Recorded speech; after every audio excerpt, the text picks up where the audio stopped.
Assalamualaikum warahmatullahi wabarakatuh. Jumpa lagi dengan saya Muhammad Rifki Ramadan. Setelah di video sebelumnya kita membahas tentang Pareto chart atau diagram Pareto, kali ini kita akan membahas tentang scatter diagram. Nah, di sini kita akan melihat korelasi antara dua variabel menggunakan scatter diagram pada software Minitab. Nah, untuk isi dari materi-materi ini yang pertama yaitu pengertian dari scatter diagram tersebut, kemudian ada pola scatter diagram, cara membuat scatter diagram, dan juga yang terakhir yaitu cara membaca scatter diagram. Nah, untuk pengertiannya, scatter diagram merupakan salah satu dari 7QC tools. Nah, ini termasuk di Pareto diagram kemarin. Untuk scatter diagram ini berfungsi untuk melakukan pengujian terhadap seberapa kuatnya hubungan atau korelasi antara dua variabel serta menentukan jenis hubungan dari dua variabel tersebut, apakah hubungan positif, hubungan negatif, atau tidak ada hubungan atau tidak ada korelasinya sama sekali. Nah, bentuk dari diagram scatter ini bentuknya seperti titik-titik banyak di diagram, nanti bisa dilihat apakah korelasinya positif, negatif, atau tidak berhubungan seperti tadi. Nah, untuk pola dari scatter diagram ini yang pertama yaitu pola positif, di mana apabila nilai variabel X besar maka variabelnya juga akan besar.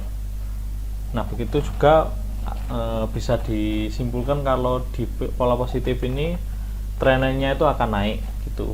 Nah, untuk di pola negatif ini semakin besar nilai variabel X maka variabel Y-nya akan menurun. Jadi kalau dilihat trennya itu akan menurun. Nah, sedangkan yang terakhir yaitu pola tidak memiliki hubungan. Nah, di pola ini kita lihat titik-titiknya itu tersebar secara tidak beraturan. Jadi kita tidak dapat menentukan polanya itu akan naik atau turun seperti itu. Nah, kita masuk ke materi inti yaitu membuat scatter diagram menggunakan software Minitab. Yang pertama, kita tentu harus membutuhkan tabel atau data yang akan dilihat korelasinya. Nah, di sini saya mengambil contoh yaitu pengaruh heating rate terhadap es konten hasil pembakaran biomasa jerami. Jadi heating rate itu pertambahan temperatur atau pemanasan setiap waktu. Nah, sedangkan es konten ini hasil abu atau residu pembakarannya dari biomasa jerami ini. Nah, heating rate saya mulai di sini datanya dimulai dari 2 derajat Celcius per menit, kemudian naik ke 5 derajat Celcius per menit, 10 derajat Celcius per menit, hingga 60 derajat Celcius per menit. Nah, setelah data tadi kita dapatkan, kemudian kita klik menu graph, kemudian kita pilih scatter plot. Nah, di sini ada beberapa pilihan seperti simple, with group, with regression, dan lain sebagainya. Di sini saya akan membuat with regression karena agar bisa dilihat trennya. Nah, untuk di input Y variable dan X variable. Di Y variable kita masukkan S content yaitu variabel yang dipengaruhi, sedangkan di X variable kita masukkan heating rate atau variabel yang mempengaruhi dari variabel Y, seperti itu.